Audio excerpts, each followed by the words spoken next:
Hello, fellow miners at the coal face of meaning, and welcome to the last part of the lecture on long sentences. And as you can see, we've been joined by a special expert on the long sentence who now wishes to go. Okay, so having understood how to recognize and get rid of passive verbs, we're now going to move on to the second part of reducing long sentences, dividing and cutting those sentences. Now, excuse me, I just have to grab my keyboard here, and here we go. Okay, so we've covered the difference that changing passive verbs to active verbs can make in reducing long sentences. Now, let's have a look at our sample sentence with the passive voice removed. Whilst his reference to the amalgamation of blacks suggests inherent racism, one can argue that this was a political tactic to build up to egalitarianism gradually, as a 19th century environment would have ridiculed this. The passive voice may be gone, but this sentence is still complex and hard to understand. Okay, so what do? Well, you bear the following in mind. Shorter sentences equals stronger sentences. Now, stronger here is not a synonym for better. It literally means stronger. Shorter equals stronger. Shorter sentences equals clearer. And therefore, shorter often equals more effective. And you'll notice that I've put a little addendum there which says not always, but very often. And we'll discuss that later. Okay. Often, the easiest way to make a sentence shorter is to make it into two smaller sentences. And the easiest way to do this is to see if there is a comma plus a preposition in the middle of a sentence. Okay, so if you see the comma preposition construction in the middle of a very long sentence.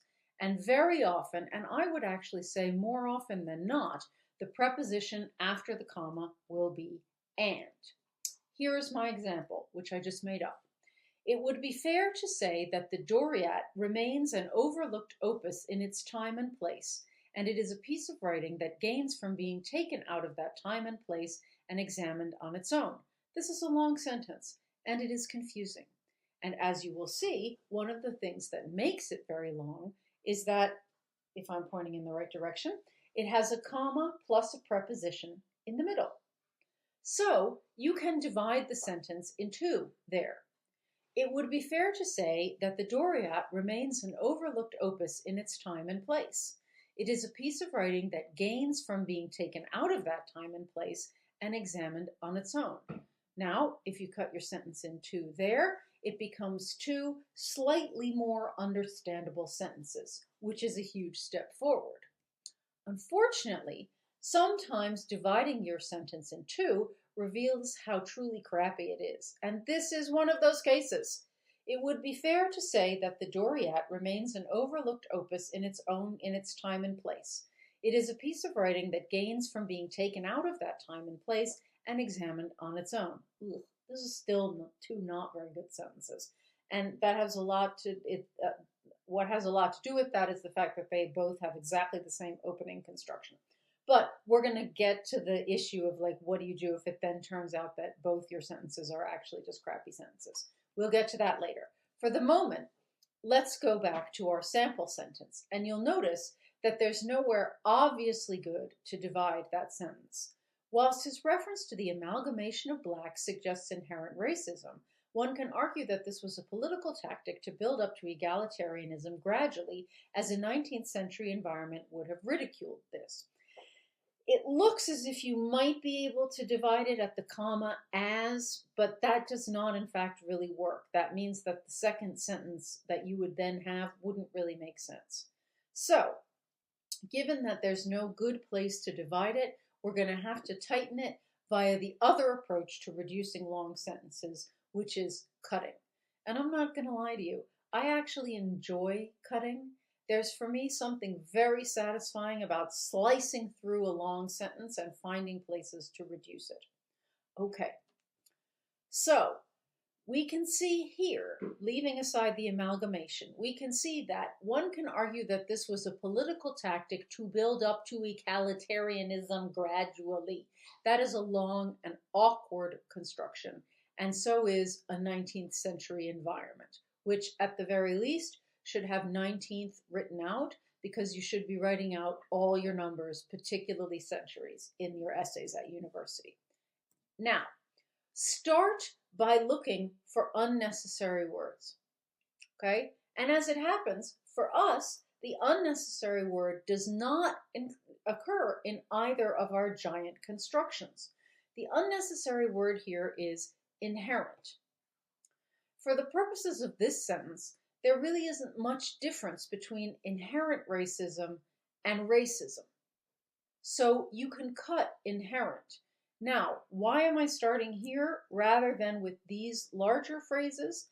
Because it's often easier to pick out single words that you can then remove rather than to sort of try to work your way through clusters of words. So we're going to start by taking out inherent. Okay? Whilst his reference to the amalgamations of blacks suggests racism, one can argue that this was a political tactic to build up to egalitarianism gradually. It's already a little bit shorter. But it's these little phrases that are problems. Now, once you've looked for single words that you can remove, look for confusing spots. And good places to look include clusters of small words to build up to egalitarianism gradually. Now, you may actually find that awkward to say out loud, and as you know, one of the best ways to find places to revise an essay is to read that essay out loud. The reason why it's awkward here is because you have a preposition cluster, to build up to up to. That's 3 small words, and clusters of small words are usually both confusing and weak. And this is particularly true with prepositions. Clusters of small prepositions, you could argue that all prepositions are small, clusters of prepositions, let me start that again. Prepositions themselves are often weak words. This is actually something that can be discussed next term when you're learning how to count rhythm in the poem, because smaller words will often be weaker words, and prepositions, connecting words, are often weak words. So a cluster of weak words becomes weak and confusing. Clutter. It's just clutter. So take it out. Now, what's more, in the case of our sentence, we have a 3-word verb, to build up to. And as you remember from an earlier lecture, shorter equals stronger. And actually, as you remember from earlier in this lecture, except then it was about sentences. So in the case of phrases, shorter equals stronger. And therefore, a 1-word prepositionless verb would be stronger, both because it will be shorter and because it will get rid of the clutter of prepositions. So, what is a 1-word prepositionless verb that means to build up to? Let's see. Whilst his reference to the amalgamation of blacks suggests racism, one can argue that this was a political tactic to increase, 1 word, egalitarianism gradually, as a 19th century environment would have ridiculed this. So much better. Okay, 1 word instead of 4. Superb, tighter, clearer, better. Third, and hardest, once you've gone through and tightened everywhere that you can tighten, look for spots that are unclear or that seem clear but aren't. And what that means is look for places that you just float over, or look for places that make you stumble. Both of those are going to be places where you're not catching the meaning. If you can just float by it, that means it doesn't mean anything to you. And if you stumble over it, that means it's confusing. So look for these spots. And here we have 2. Okay? as a 19th century environment would have ridiculed this. First of all, what's a 19th century environment? That's a phrase that sounds grand, but it's not at all clear what it means. Do you mean the 19th century? That seems a little big. Do you mean like an ecosystem? That doesn't seem relevant. It's not clear what it means. Second problem, this. A 19th century environment would have ridiculed this. Would have ridiculed what? Gradual egalitarianism, amalgamation, racism. This is what I like to call a floating referent. It's not clear what this refers to, what it refers back to. So now we found two areas that are unclear that we need to deal with. First, let's deal with the 19th century environment. Okay? An environment. Do you mean a biosphere? Do you mean a society? Do you mean a culture? A 19th century ecosystem? As I said before, a 19th century culture. A 19th century culture would have ridiculed this.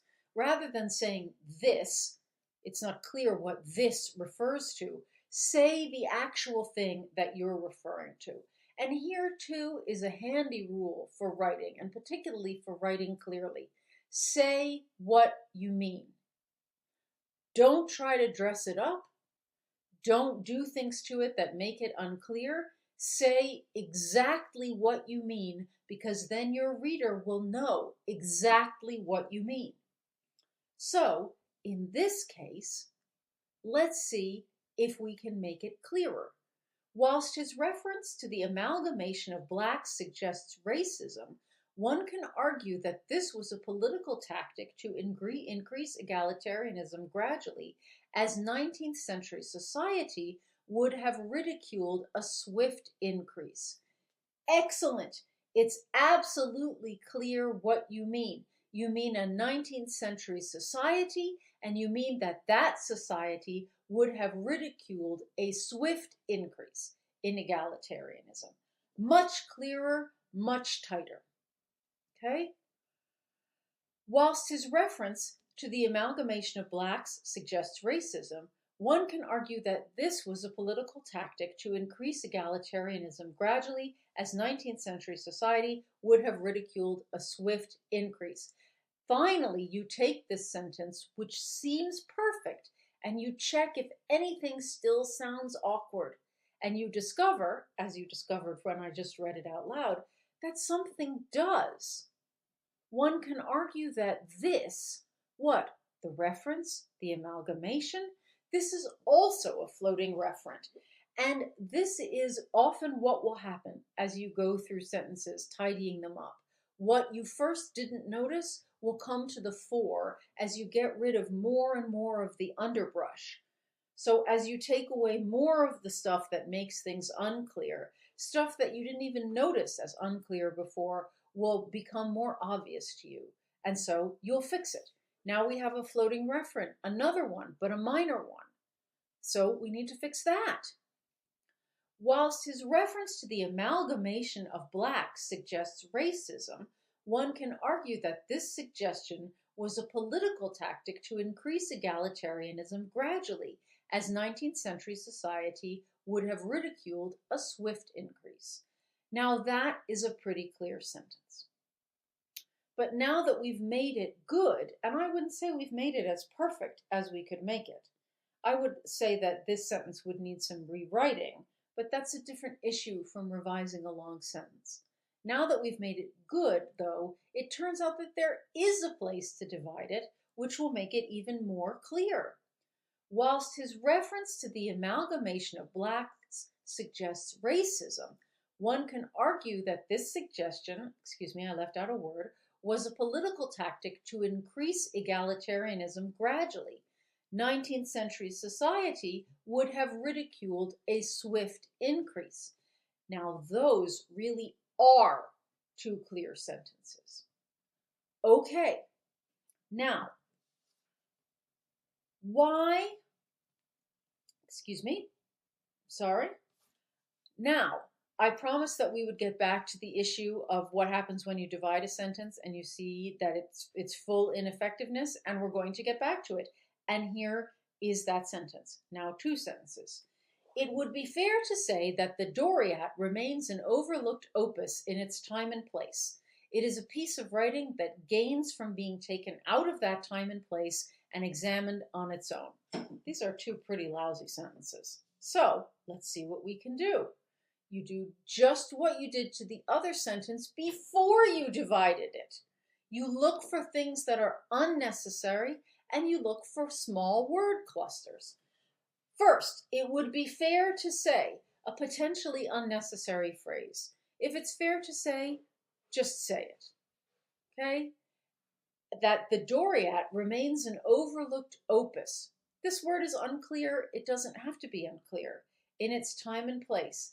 It is a piece of writing that gains from being taken out of that time and place. Notice all those small words. Here, not just prepositions. It is, of, from, out of. These small words that make the phrase unpleasant on the tongue, unpleasant on the ear, but also unnecessarily complex and cluttered. Let's see what we can do. Stop. Small word cluster.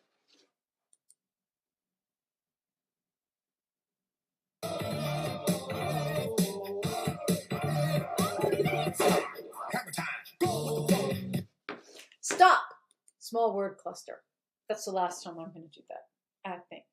Okay, so small word cluster. Let's deal with the small word cluster. The Doriat remains an overlooked work of its time and place. Opus means work, means like grand work, but really it just means work. So it would be fair to say that the Doriat remains an overlooked opus in its time and place becomes the Doriat remains an overlooked work of its time and place. It is a piece of writing that gains from being taken out of that time and place and examined on its own becomes it gains from being removed from that setting and examined on its own. Tight, tight, tight, tight, tight, tight, tight. Yes, much better. Still not absolutely perfect, but as my mother used to say, perfection is not of this world, and this is much, much clearer. Okay? This is because you should try to cut everything you don't need when you are revising sentences. That's really what the trick is. The trick is to cut everything that you don't need so that your essay is like a hot knife slicing through butter. That's the meaning. People don't have to scramble around trying to find the meaning because your hot knife through butter has made the meaning immediately apparent, and it's done that because good writing is like a good corset. Tight, tight, tight. And that is a very useful sentence to remember. Good writing is like a good corset. Tight, tight, tight. Okay, so now you should be able to tighten up your sentences. Will they be perfect the first time you do this? No. Will they be perfect the second time you do this? No, because it's all a learning process. But look out for small word clusters. Look out for unnecessarily large words. Look out for unnecessarily unclear words. And look out for simply, absolutely unnecessary words and phrases. And cut, cut, cut, cut, cut, cut, cut. Because good writing is like a good corset. Tight, tight, tight.